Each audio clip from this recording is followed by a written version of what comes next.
The diplomatic vessel Horizon's Edge moved slowly through the empty space between Jupiter and Mars, its metal hull catching the weak light from the distant sun. Captain Laura Bennett stood perfectly still on the bridge, her brown eyes locked on the massive screen in front of her. 3 enormous alien ships floated in the darkness ahead, each one bigger than any city she had ever seen back on Earth. The alien vessels just waited there without moving, their weapon ports clearly visible but thankfully closed shut. Laura felt her heart beating fast inside her chest but kept her face calm and professional. This was the moment that would change everything for humanity. After 70 long years of sending ships into deep space and finding nothing but empty planets and dead rocks, they had finally discovered that humans were not alone in the universe.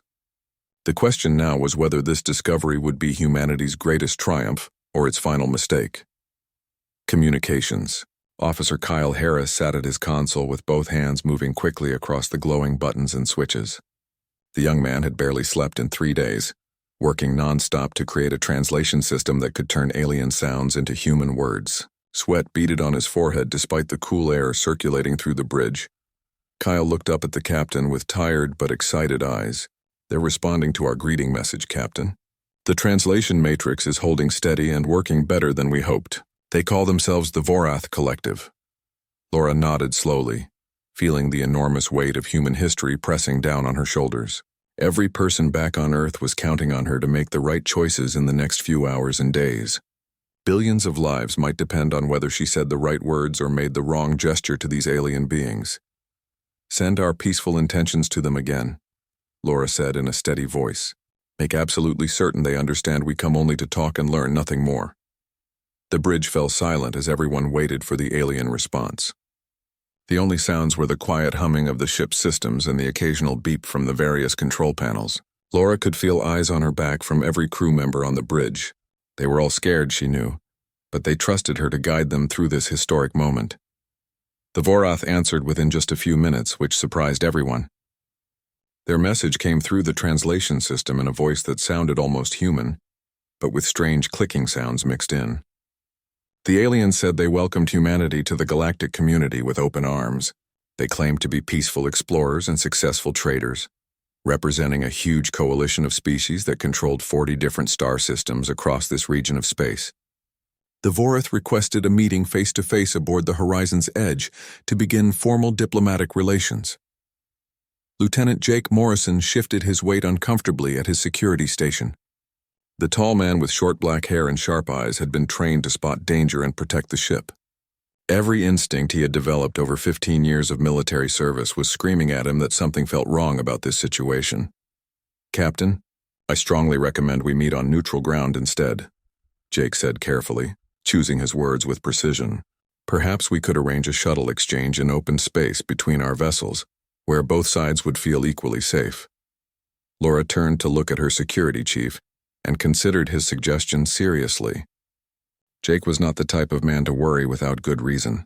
She trusted his judgment completely when it came to the safety of her crew, but she also understood that building trust with an alien species required taking some calculated risks. If humanity acted too paranoid and defensive right from the start, it might poison relations forever. After a long moment of thought, Laura shook her head firmly. "If we want to build real trust with the Vorath, we need to show them trust first. Prepare the main conference room according to full diplomatic protocols. I want everything perfect for our guests." The next few hours passed in a blur of activity as the crew prepared for the historic meeting. The conference room was cleaned until it sparkled. Cameras and recording devices were installed in every corner to document everything that happened. Medical staff stood ready in case the aliens carried diseases or needed special environmental conditions. Security teams positioned themselves throughout the ship, ready to respond if things went badly. Finally, a small Vorath shuttle detached from the nearest alien vessel and began moving slowly toward the Horizon's Edge. Laura watched its approach on the view screen with a mixture of excitement and dread churning in her stomach. This was really happening. In just minutes, she would be face-to-face with beings from another world. The airlock cycled open with a hiss of equalizing pressure. The Vorath delegation stepped through into the human ship, and Laura got her first real look at an alien species. They were tall and slender, standing at least 7 feet high with long limbs that seemed almost fragile. Their skin was a smooth, blue-gray color that reminded Laura of storm clouds before rain. Large eyes dominated their faces, black and reflective like polished stones, giving away nothing of their thoughts or emotions. The leader of the delegation moved forward with a graceful bow that seemed genuinely respectful. Through the translation device clipped to his chest, he spoke in accented but clear English. "I am Ambassador Kelrith of the Vorath Collective. We are deeply honored to meet you at last, Captain Bennett. Your species shows great promise and potential. The Collective always actively seeks new member civilizations to join our prosperous and peaceful alliance." Laura returned the bow, matching his formal tone. "Welcome aboard the Horizon's Edge, Ambassador. Humanity is honored to make contact with you and eager to learn about the greater galactic community." The Vorath delegation followed Laura to the conference room, where comfortable chairs had been arranged around a large oval table. Refreshments sat on a side table, though no one knew if the aliens could safely consume human food or drink. The meeting began with formal introductions and careful diplomatic language on both sides. As the hours passed, the Vorath painted an attractive picture of what they called the Collective. They described a peaceful alliance of different species who worked together for mutual benefit and shared prosperity. They offered humanity access to advanced technology that could cure diseases, extend human lifespans, and make space travel much faster and easier. They spoke of vast trade networks that could bring Earth wealth beyond imagination. They promised protection from hostile species that roamed the galaxy looking for weak civilizations to conquer or destroy. In exchange, the Vorath said they wanted only reasonable things. They asked for some of Earth's natural resources, particularly certain rare minerals found in abundance in the solar system. They wanted to study human biology and genetics, which they claimed was unique and fascinating. They requested access to human scientific knowledge and cultural databases. Everything they asked for seemed fair and balanced. But as Laura listened carefully to Ambassador Kelrith speak, something nagged at the back of her mind like a splinter under her skin. She could not quite identify what bothered her, but years of experience reading people told her something was off. The Vorath seemed too eager, too insistent. They kept circling back to certain topics with uncomfortable frequency. They asked many detailed questions about Earth's military capabilities, defensive systems, and the exact location of human colonies in space. They wanted to know how many ships humanity had built, what weapons they carried, and how long it would take Earth to mount a defense if attacked. These questions were subtle and mixed in with hundreds of other innocent inquiries, but Laura noticed the pattern. She kept her face neutral and answered vaguely, giving rough estimates and outdated information while deflecting the most sensitive questions with diplomatic skill. 3 days passed since the Vorath delegation first came aboard the Horizon's Edge, and the negotiations continued every morning and afternoon in the main conference room. On the surface, everything seemed to be going smoothly. Ambassador Kelrith remained polite and friendly, always smiling with his strange alien features. The talks about trade agreements and technology sharing moved forward at a steady pace. But Laura's concerns only grew stronger with each passing hour. Science officer Amy Chen had been working around the clock in her laboratory, analyzing every piece of data the ship's sensors collected about the Vorath vessels. The young woman with black hair tied back in a tight bun rarely left her station except to grab quick meals and a few hours of sleep. Something about the alien ships bothered her deeply, though she could not quite explain why at first. On the morning of the 4th day, Amy finally found what she had been looking for.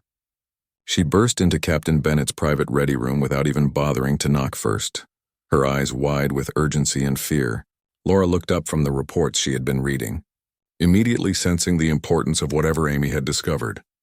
"Captain, you absolutely need to see this right now," Amy said breathlessly, pulling up holographic displays that floated in the air above Laura's desk.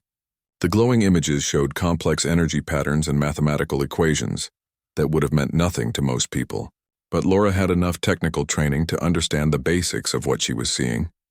Amy pointed at specific sections of the data with a shaking finger. "These aren't exploration vessels like they claimed. The power distribution patterns match military configurations perfectly. Look here and here. Heavy weapon systems, advanced shielding technology, and something else that really worries me. I think they're scanning us constantly. Deep penetrating scans that map every centimeter of our entire ship from the inside out." Laura felt her blood turn cold in her veins. She leaned forward to study the data more carefully, hoping desperately that Amy had made some kind of mistake. But the evidence was clear and undeniable. The Vorath had been lying from the very beginning. "Are you absolutely certain about this?" Laura asked quietly, though she already knew the answer. 97% certain, maybe higher, Amy replied firmly. "And there's something more that you need to know. I've been monitoring their communications between the three ships using our passive sensors. They're using a secondary encrypted channel that they think we can't detect. I can't break through their encryption to read the actual messages, but I can measure the data volume. Captain, they're transmitting enormous amounts of information. They're sending everything they learn about us, our technology, our weapons, our weaknesses somewhere else in real time." Laura stood up slowly and walked to the window in her ready room that looked out into the black void of space. The three Vorath ships hung there in the distance, looking peaceful and harmless.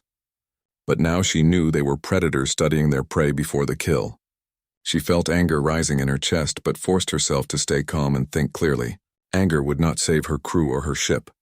"Call an emergency meeting with all senior staff immediately," Laura ordered. "Keep it completely off the main computer system.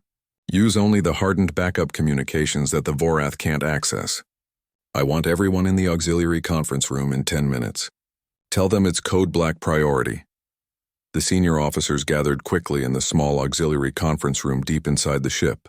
The room had been designed specifically for situations where the main computer systems might be compromised or enemy forces might be listening.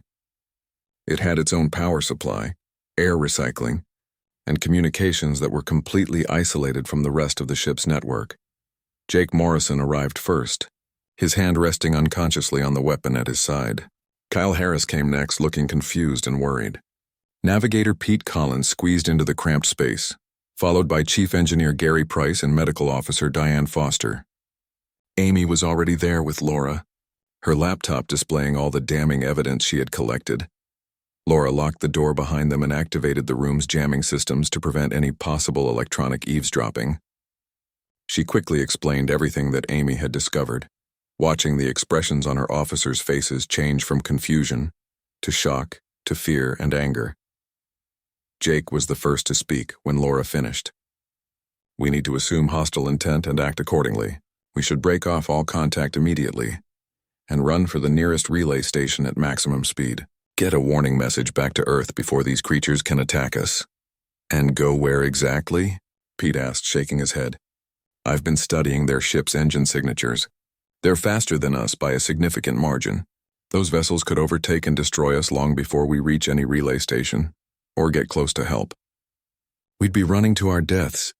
Kyle leaned forward with his elbows on the table, looking torn between hope and despair. "What if we're wrong about all of this?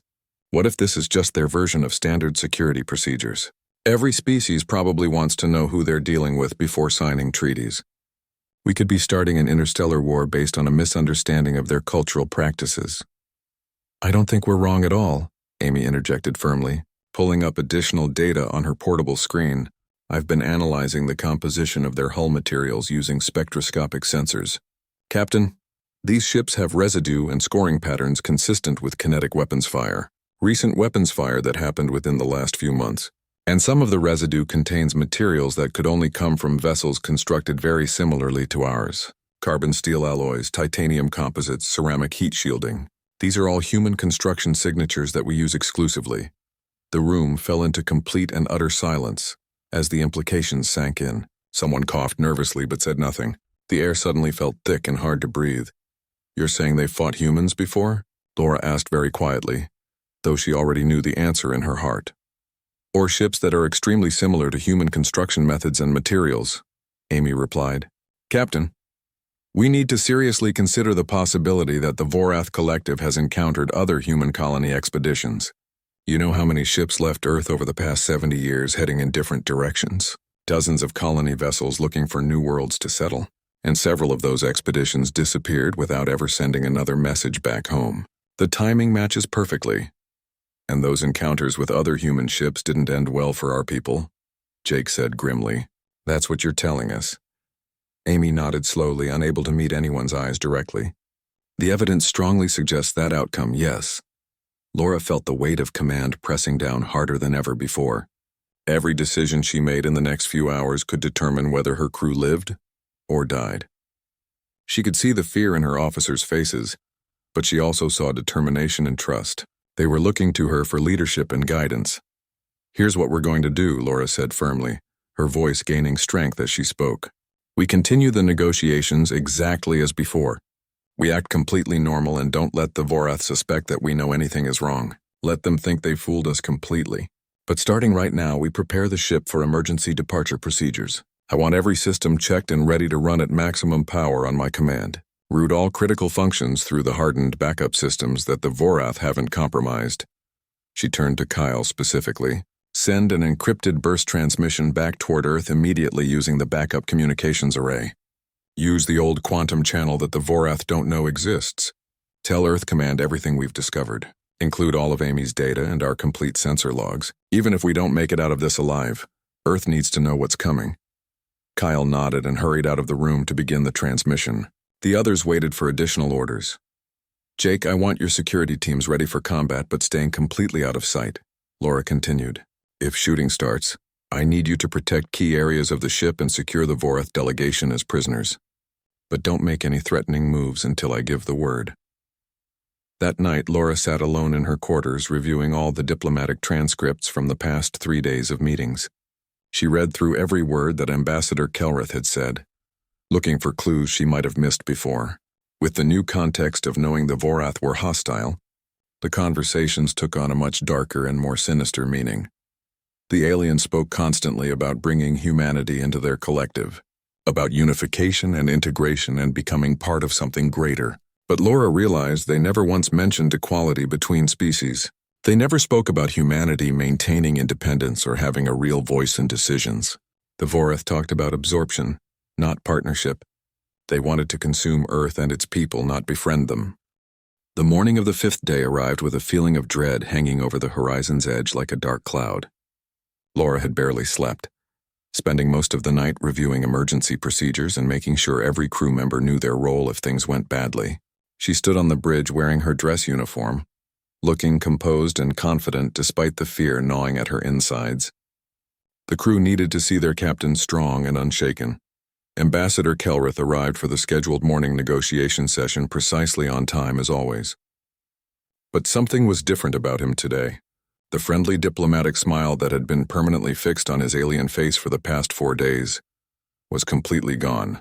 His large black eyes looked cold and calculating now, like a predator that had finally grown tired of playing with its food before the kill. Laura felt her stomach tighten as the Vorath delegation entered the conference room. She glanced quickly at Jake, who stood near the door trying to look casual but clearly ready to draw his weapon at the slightest provocation. The other senior officers were positioned around the ship at their emergency stations, waiting for whatever was about to happen. Kelrith did not sit down in his usual chair or exchange the normal morning pleasantries. Instead, he stood at the head of the conference table and looked directly at Laura, with an expression that made her blood run cold. When he finally spoke, his voice had lost all pretense of warmth or friendship. "Captain Bennett, we have concluded our evaluation of your species and your vessel," he said flatly, without any emotion at all. "Humanity possesses biological diversity and natural resources that would greatly benefit the Vorath collective. Your genetics are unique and your planet is rich in materials we require. We now require your immediate and unconditional surrender along with the precise coordinates to your homeworld." Laura stood slowly from her chair, keeping her hands visible and away from any weapons. She made sure her voice stayed calm and steady even though her heart was pounding so hard she could feel it in her throat. "And what happens if we refuse your demands, Ambassador?" Kelrith tilted his head slightly like a bird examining an insect. "Then we will take what we need from the wreckage of your destroyed ship and find Earth ourselves by following your trajectory backward through space. We have already disabled your primary communications array and your main engine systems. Do not bother checking with your crew. Your ship is now effectively a prison floating helplessly in space. And you are our captives." Jake's hand moved instinctively toward the sidearm at his hip, but Laura raised one hand slightly to stop him from doing anything rash. On the main view screen, the 3 enormous Vorath vessels were moving into new positions. They formed a perfect triangle around the horizon's edge with the human ship trapped in the center. Massive weapon ports along the alien hulls were opening slowly like the mouths of hungry beasts preparing to feed. "How long have we been trapped like this?" Laura asked, keeping her tone conversational as if they were still discussing trade agreements instead of her crew's imminent death. "Since the very moment we first came aboard your primitive vessel," Kelrith replied with something that might have been pride in his voice. "A sophisticated virus was hidden in the translation software we provided to you. Quite elegant technology, really. Your computer systems belong entirely to us now. We can see everything, control everything, and you can do absolutely nothing to stop us." Amy spoke up from her station near the wall, her voice shaking slightly despite her obvious efforts to sound professional. "Captain, I'm afraid he's telling the truth. I'm completely locked out of all primary systems. Environmental controls, weapons, propulsion, communications, everything is unresponsive to my commands." Several other officers tried their consoles and confirmed the same terrible news. The ship was dead in space, controlled entirely by the Vorath. Laura could see panic starting to spread across the faces of her crew members.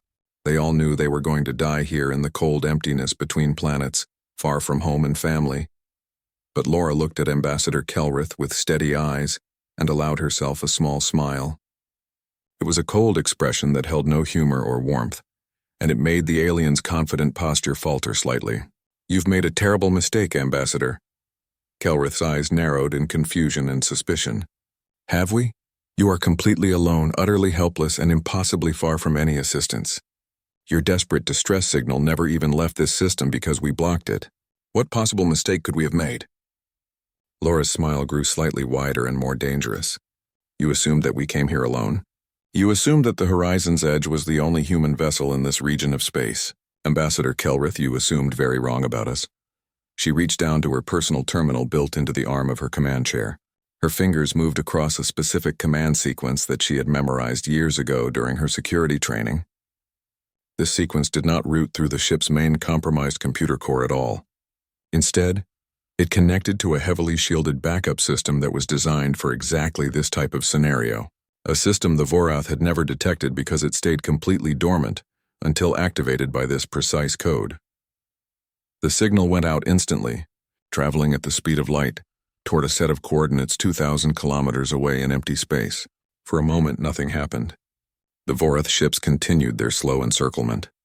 Kelrith stared at Laura with growing concern but also confusion about what she thought she had accomplished. Then reality itself seemed to tear open in the darkness of space. The air shimmered and bent like heat waves rising from hot pavement on a summer day. Space folded in on itself in ways that should have been impossible according to normal physics. And then something absolutely massive forced its way from wherever it had been hiding into normal space where everyone could see it. The THS Valiant had been there all along, watching everything, waiting patiently for the right moment. The enormous battleship had been hiding behind humanity's most closely guarded military secret. The technology that Earth had spent 40 years and trillions of dollars developing in absolute secrecy. Working stealth technology that could bend light and sensor waves around a vessel, making it completely invisible to any known detection method. The Valiant was 3 times larger than the Horizon's Edge and bristled with enough weapons to destroy a small moon. Railguns lined its hull in rows, each capable of accelerating tungsten penetrators to a significant fraction of light speed. Missile batteries held hundreds of warheads with various payloads. Directed energy weapons that could burn through meters of armor plating in seconds were positioned at strategic points. The ship was a nightmare made real, a weapon designed by a species that had learned hard lessons about the true nature of the galaxy. Kelrith's face went completely pale, his blue-gray skin turning almost white. His mouth opened and closed several times without any sound coming out. The other Vorath in the delegation backed away from the view screen as if the image of the human battleship might reach through and grab them. "You see, Ambassador," Laura said calmly, her voice filled with quiet satisfaction. "Earth Command stopped trusting peaceful first contacts a long time ago. This wasn't our first rodeo, as we humans like to say. After the 3rd colony expedition disappeared without sending a single message back home, we started to suspect something was very wrong. After the 4th expedition sent back a frantic distress signal about friendly aliens who turned suddenly hostile and murderous, we knew for certain. The galaxy is not a safe place for trusting species. She walked slowly toward Kelrith, who backed away until he hit the wall. We learn from our mistakes, Ambassador. We learn very well and very quickly. Every colony ship that left Earth in the past 30 years had a guardian. A stealth warship following at a distance, watching everything, ready to intervene if needed. Sometimes those colony ships survived their journeys. Sometimes they didn't. But we always learned something valuable from each encounter. Jake and his security team had their weapons drawn now, pointing directly at the Vorath delegation. The aliens made no move to resist, clearly realizing they had walked into a trap far more sophisticated than anything they had imagined possible from a species they had dismissed as primitive and helpless.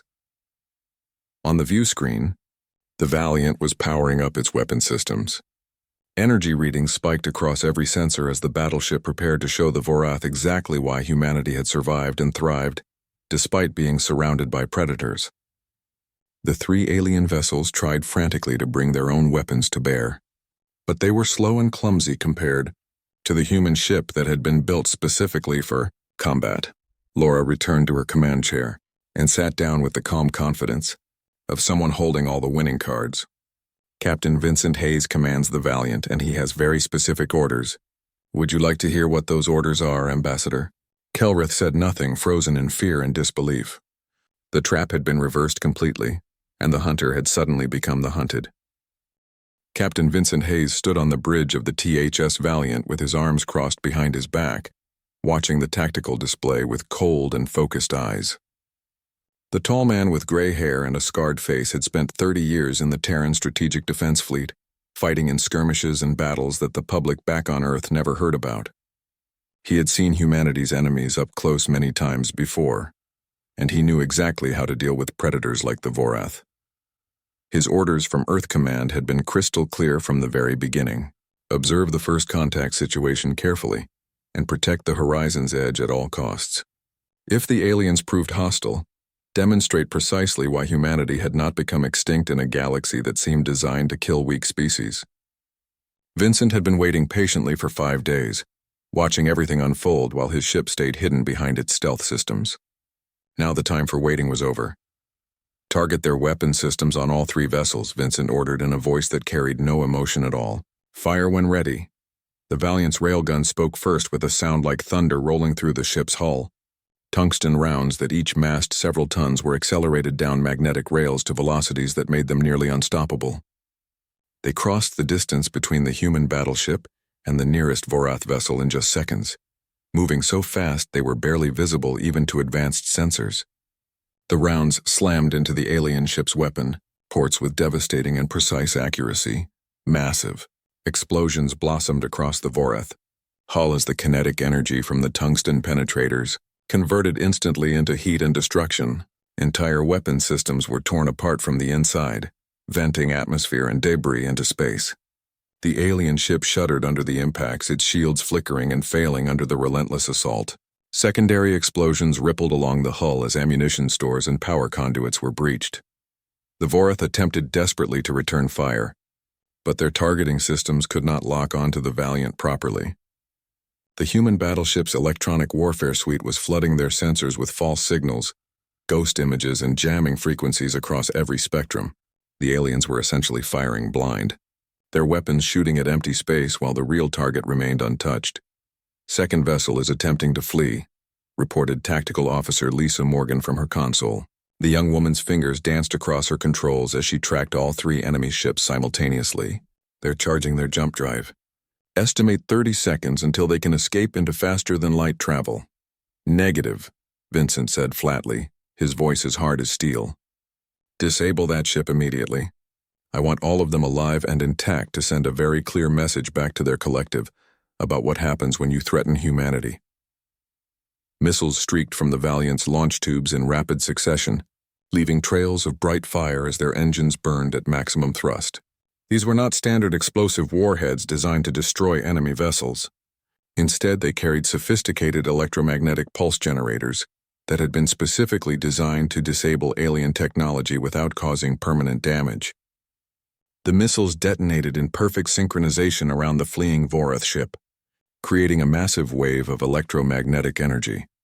Every system aboard the alien vessel shut down instantly as the pulse overloaded their circuits and fried their control systems.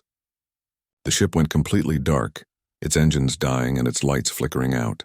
It began tumbling slowly through space, helpless and dead in the water. The Vorath crew inside would be alive but trapped, unable to call for help or escape their disabled vessel. The third Vorath ship managed to get off a single desperate shot before the Valiant could fully disable it. A bolt of superheated plasma, bright blue and searingly hot, lanced across space toward the human battleship. It was a powerful weapon that could have melted through the hull of most ships. But the Valiant was not most ships. The plasma bolt splashed harmlessly against the battleship's advanced shields, dissipating into space as thermal radiation. The return fire from the Valiant was not nearly so kind or gentle. Precision laser strikes, each one carrying gigawatts of focused energy, carved through the Vorath ship's engine section like a hot knife through butter. The alien vessel's propulsion systems exploded in a chain reaction that left the ship crippled, but still intact. It could no longer move or fight, but the hull remained sealed and the crew inside would survive. In less than 3 minutes of actual combat, the entire Vorath battle group had been completely neutralized. 3 massive warships that had seemed so threatening and powerful were now nothing more than floating debris, disabled and helpless. The Valiant had barely taken a scratch. It had been a demonstration of overwhelming technological and tactical superiority that left no doubt about the outcome.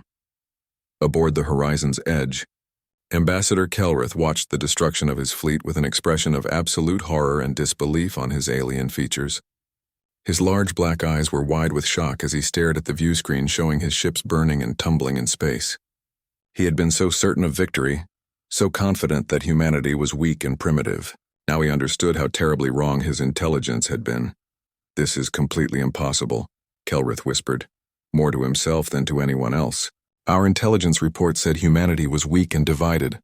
They said your species was primitive and had barely mastered spaceflight. How can this be real?" "Your intelligence was deliberately fed false information," Laura replied coldly, feeling no sympathy at all for the alien who had planned to murder her entire crew. "Every colony ship that disappeared over the past decades, every helpless human vessel that your kind or species like you destroyed, they were not accidents or tragedies. They were scouts. They were bait drawing out predatory species while we watched from the shadows and learned everything about you." Jake and his security team moved forward with weapons still trained on the Vorath delegation. The aliens made no attempt to resist or fight back, clearly realizing that any resistance would be completely futile. They were prisoners now and their fate rested entirely in human hands. "Captain, what are your orders regarding the prisoners?" Jake asked formally, though his eyes burned with barely contained anger. He was thinking about all the human colonists who had died at Vorath hands. Innocent people who had gone into space looking for new homes and found only death. Laura stood and walked slowly around the conference table until she was standing directly in front of Kelrith. The alien was taller than her by more than a foot, but he seemed to shrink under her steady gaze. "The Vorath Collective came here planning genocide against my species. You've done it before to other human colonies." "Ambassador Kelrith, exactly how many human settlements has your collective destroyed over the years?" Kelrith remained silent, refusing to answer the question. His face had gone completely blank and emotionless, revealing nothing.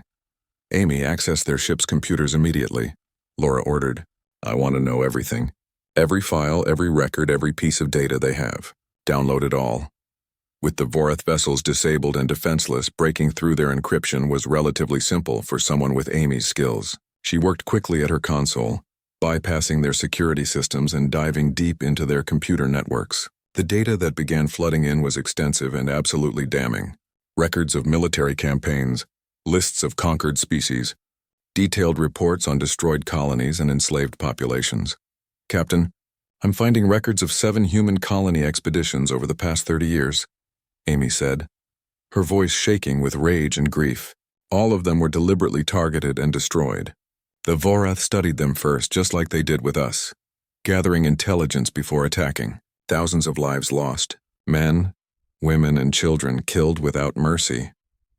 Laura felt cold fury building inside her chest, but she kept her expression neutral and professional. "What else are you finding?" "There are 4 more human expeditions listed in their current target database," Amy continued, scrolling through files rapidly.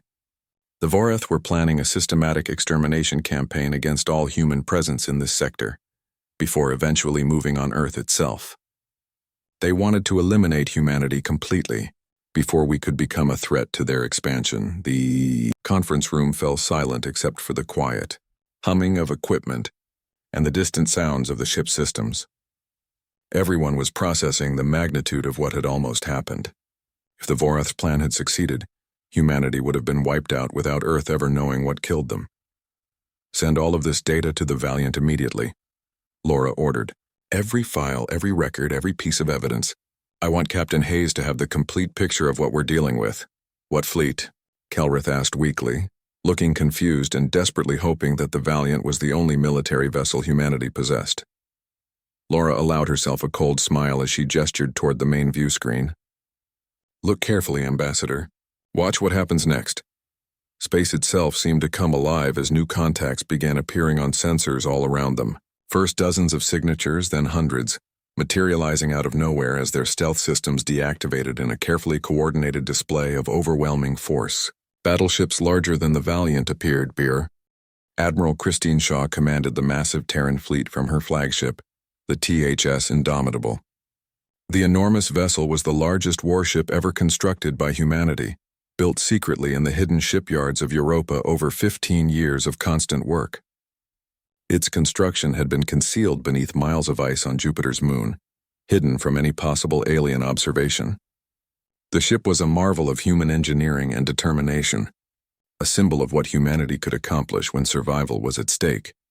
Christine stood on the bridge of her flagship, watching the tactical displays that showed hundreds of ships moving into position around the solar system. She was a woman in her late 50s with short silver hair and sharp eyes that missed nothing. She had spent her entire adult life preparing for this exact moment, knowing that eventually humanity would face a threat that could not be negotiated with or reasoned away. Status report on all Vorath vessels, she asked calmly, her voice carrying easily across the quiet bridge. All enemy ships have been captured or destroyed. Admiral, came the immediate reply from her tactical officer. We have taken prisoners from all 3 vessels. 0 casualties on our side. The operation was a complete success. Christine nodded with satisfaction. Everything had gone according to plan, just as the thousands of simulations and war games had predicted. Humanity had been preparing for this confrontation for decades, studying every scrap of information about hostile alien species, building weapons and ships in secret, training crews for a war that most civilians back on Earth did not even know was possible. Excellent work. Begin Phase 2 immediately. Send the message on all frequencies. Across the entire solar system, human ships that had been hiding for weeks or months began moving into action. They were not heading toward Earth to defend the homeworld.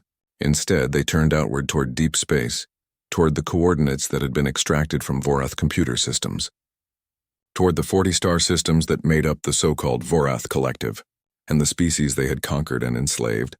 The message that went out was broadcast on every known communication frequency in every language that humanity had encountered or could translate.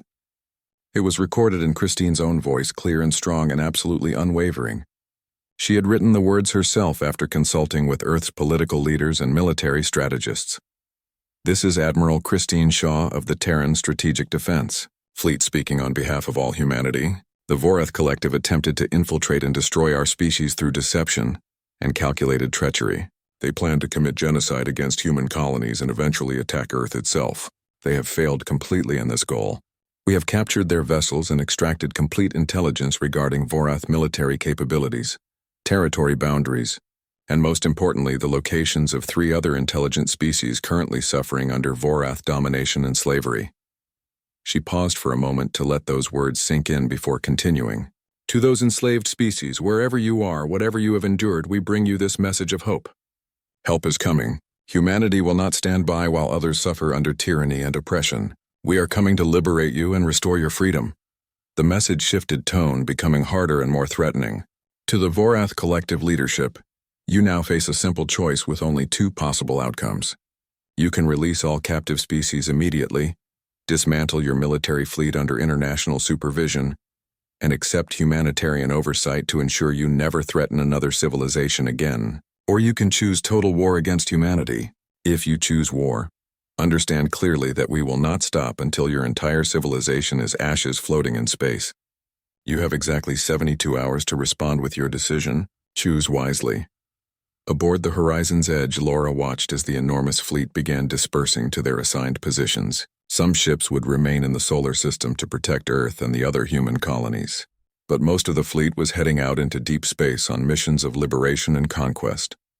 Humanity was not just defending itself anymore. They were going on the offensive, striking back against a galaxy that had tried to destroy them. Did we do the right thing? Kyle asked quietly, standing beside Laura at the observation window. The young communications officer looked troubled and uncertain about the path humanity had chosen. Laura thought carefully about that question for a long moment before answering. She thought about the elaborate deception that humanity had crafted over decades. She thought about the colony ships that had been sent out knowing they might serve as bait to draw out hostile aliens. She thought about the thousands of innocent people who had died in those attacks, sacrificed so that Earth could learn about the galaxy's true nature. She thought about the underground military-industrial complex that had consumed enormous resources that could have been used to improve lives back on Earth. We did what we had to do, Laura finally said, choosing her words carefully. The galaxy is not what we hoped it would be when we first started exploring space. We dreamed of peaceful cooperation and sharing knowledge with friendly aliens. We imagined a future like the old science fiction stories, where different species worked together for the common good. But reality turned out to be much harsher and more brutal than our dreams. She turned to look directly at Kyle. The galaxy is what it is, not what we wish it to be. We can be victims like the species the Vorath enslaved, or we can be survivors who fight back and protect ourselves and others. I choose survival every single time. I choose fighting back against bullies and predators who think they can destroy the weak without consequences. 3 days passed in tense silence as humanity waited for the Vorath response. The deadline came and went without any communication from the collective. Christine was preparing to give the order to begin military operations when suddenly the Vorath sent their reply. It was a complete and unconditional surrender, transmitted on every frequency. The Vorath had detected the human fleet approaching their territories with sensors and scouts. They had analyzed the data from their destroyed ships and realized the trap had been completely reversed. They understood now that they were not facing one helpless exploration vessel lost far from home. They were facing a species that had been preparing for war since before the Vorath's first contact attempt. A species that had turned paranoia and fear into strength and overwhelming military superiority. The Vorath collective agreed to all of humanity's demands without any negotiation or conditions. They would release their slaves, dismantle their weapons, and accept human oversight. They had no choice. The alternative was total annihilation, and they knew humanity had both the capability and the willingness to follow through on that threat. The 3 enslaved species that were freed by human forces greeted their liberators with shock, gratitude, and disbelief. They were called the Zenthi, the Marak, and the Quillen. They had all been conquered by the Vorath decades earlier and forced into servitude. They had suffered under occupation, their people killed or imprisoned, their resources stolen, their cultures nearly destroyed. None of them had ever imagined that anyone would challenge Vorath dominance or care enough to risk war for their freedom. Captain Laura Bennett received a formal commendation from Earth Command for her role in the operation. She accepted the medal quietly during a ceremony on Earth, knowing that first contact had changed humanity forever in ways both good and terrible. They were no longer innocent explorers venturing into the unknown with hope and curiosity. They had become something harder and more dangerous, shaped by the harsh realities of a galaxy filled with predators. The freed species wanted to join humanity in an alliance based on mutual defense and genuine equality. They offered their knowledge, their resources, and their friendship to the species that had saved them from slavery. Humanity accepted these offers and began building the foundation of what would eventually become the Terran Alliance, a coalition of free species dedicated to protecting each other from threats. The Horizon's Edge returned to Earth 3 months after first contact, its mission complete, but its crew forever changed by what they had experienced. Laura stood on the observation deck during the final approach, watching her homeworld grow larger in the viewport. The planet looked peaceful and beautiful from space, a blue and green jewel floating in the darkness. But Laura knew the truth now. Earth was surrounded by dangers, and only constant vigilance and overwhelming force kept humanity safe. Somewhere out in the deep darkness of space, human fleets were establishing protectorates over freed worlds and building military bases in strategic locations.